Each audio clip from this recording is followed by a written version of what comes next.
Tiara Marlin jadi tersangka, Saiful Jamil membela, Tiara ini dimanfaatkan orang, aku sedih. Tiara Marlin saat ini ditetapkan menjadi tersangka. Ditetapkannya Tiara Marlin menjadi tersangka karena mencemari nama baik Vanessa Angel. Sampai-sampai Tiara Marlin meminta ampun pada Haji Faisal karena ditetapkan menjadi tersangka. Kini, Saiful Jamil ikut mengomentari kasus yang menerpa Tiara Marlin. Dilansir Instagram madamgossip.official, Saiful Jamil sedih melihat kondisi yang dialami Tiara Marlin.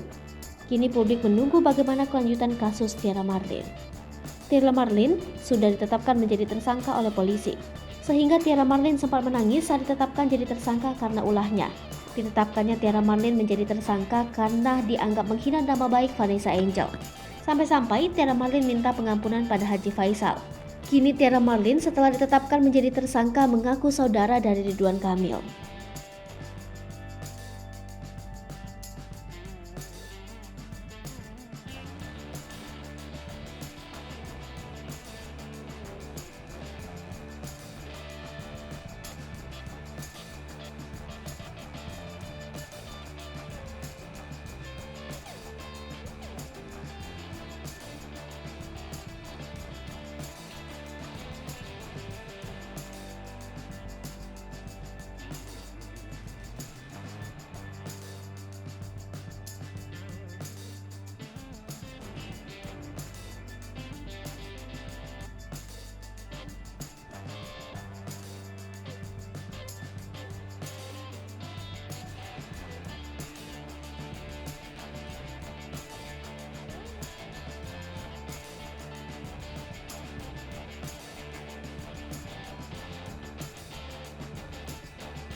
Hai pemirsa Sri Popo TV, jangan lupa komen, like, dan subscribe, serta tonton terus berita-berita terupdate lainnya ya.